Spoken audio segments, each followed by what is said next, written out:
Hi, and welcome back for part 2 where I do all the decorating of my card. I've already stamped my images and roughly cut them out, and I'm going to be coloring with my Spectrum Noir colored pencils, and I've sped this up considerably for you so you don't have to watch it for too long. The orange is number 20, black is 120, and then I'm going to be coming in with some grays, and those are 118, 116, 114, and 112.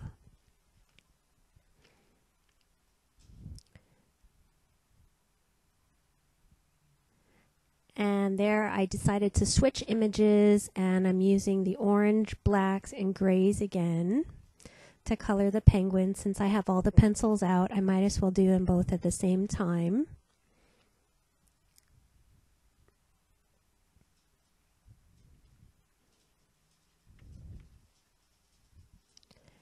And now I'm coming in with yellows, and I'm using number 13 and 15.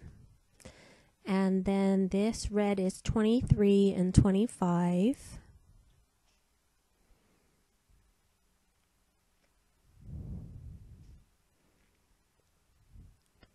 Then I'm using the same orange as I did for the penguins, which was number 20. Now I'm coming in with blues 67 and 71. And then the same yellows and reds. Those are the same blues that I mentioned earlier. And the yellows. And then the greens I'm using are 47 and 49.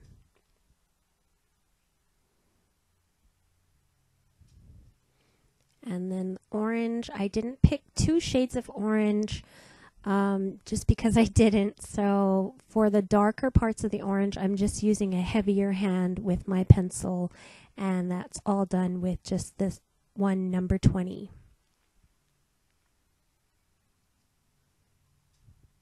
And now I'm going back to my other image. I'm using the same greens and blues as on the other part and the yellow.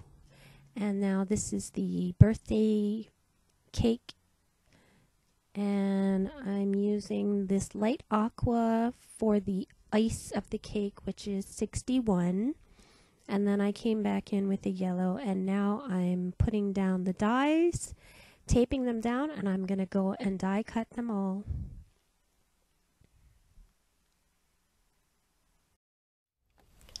Okay, so some of the finishing touches that I'm putting on my card are glitter cardstock. This is from Doodlebug, sugar-coated cardstock. And I've already gone ahead and I cut a strip to 5.5 inches wide. And I use my spring summer scene die to cut this, I guess it would be a snowy hill thing. And then I'm going to go ahead and cover up the two sides that go up, and what I want is I want my outside edges to be straight, but then on the inside I want it to be a little more organic looking, because these are supposed to be like snowy mountains or, you know, ice somethings or others. So what I'm doing is I'm taking another scrap of the glitter cardstock I have, and I'm lining it up with the edge of the card, and I'm going to turn it over and mark a line inside there. And then I'm going to go ahead and do the same thing on the other side, line this edge up, and then turn it over and put a mark on the inside to give me an idea of where to cut.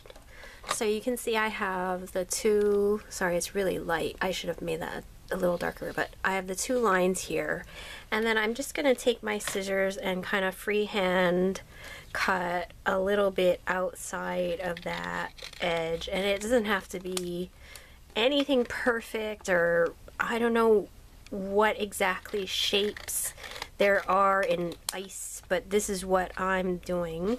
So there you can see that it lines up perfectly at the top and on the sides, but then it has this organic kind of edge to it. And then what I'm gonna do is I'm gonna make sure that, let me put this flat so it's a little easier to work with. I'm gonna make sure that these two sides are covered by my snowy hill. Sorry, my hand's in the way there a little. There we go. And so I'm gonna take my snowy hill, and yes, everything is all covered up. So what I'm gonna do is cut this one down a little bit because it's got that extra edge on the bottom. And I am going to adhere this to my card. And I'm using my ATG gun.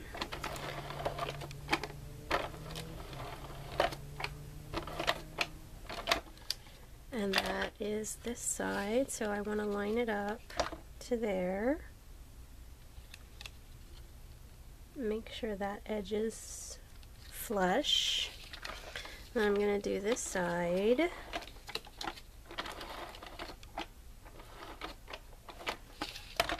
And make sure that this edge, the top is flush, and also the edge is flush. Okay, now I'm going to take my snowy hill and I'm going to snip that on, making sure those sides are all lined up. And there we go. We have our snow-covered landscape, I guess you can call it.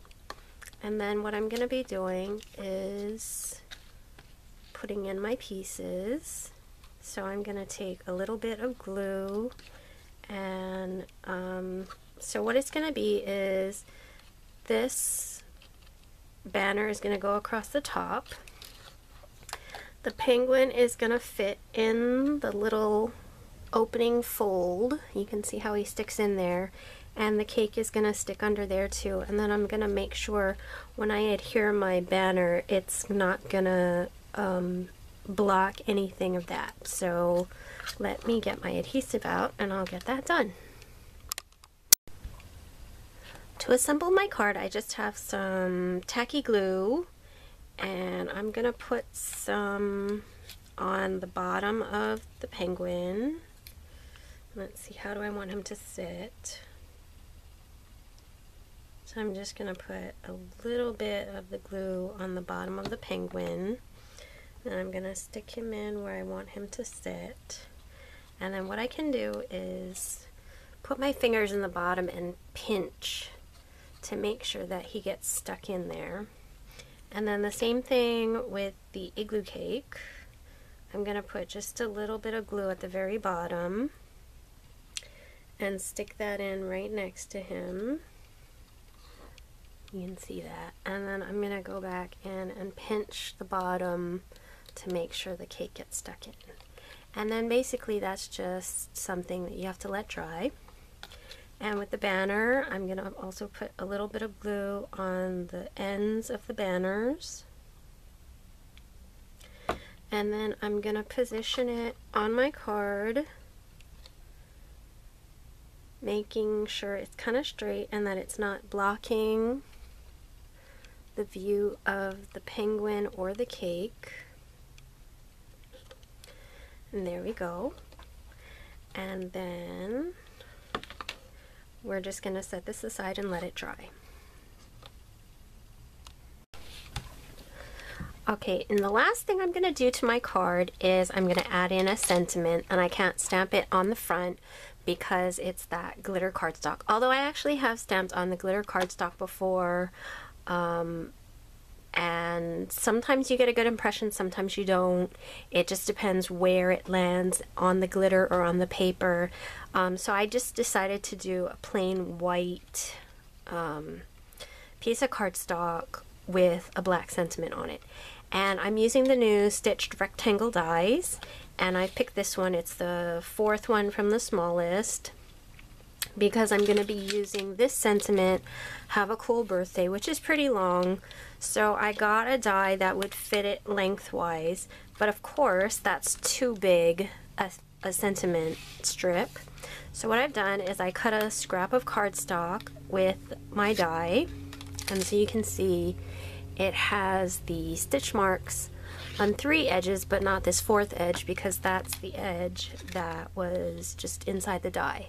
And now what I'm going to do is I'm going to cut my last edge to make sure that I have stitching on all 4 edges. And so what I'm going to do is I'm going to feel my way through this and see where those stitches land. And then when I get it lined up with the existing stitches, let me put that down, I'm going to get a piece of tape and tape that down and run that through my die cut machine, and hopefully the stitches will all line up.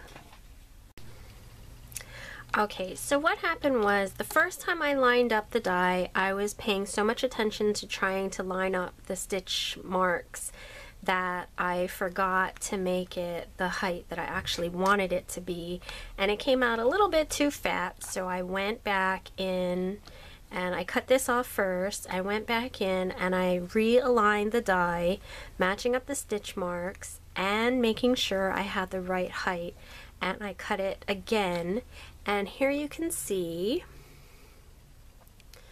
those stitch marks on the side were perfectly lined up so you don't get stitch marks everywhere.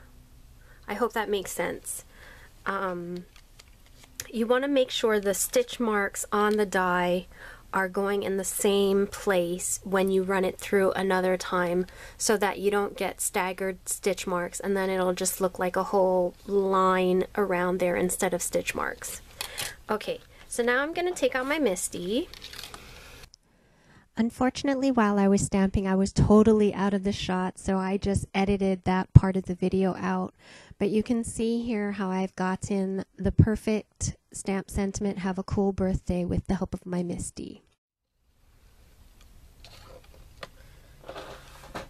Okay, so what I want to do with my sentiment is put it on a bit of foam tape, and I don't want a really thick layer of foam tape. I just want a thin layer, so this 3M foam tape is perfect for it.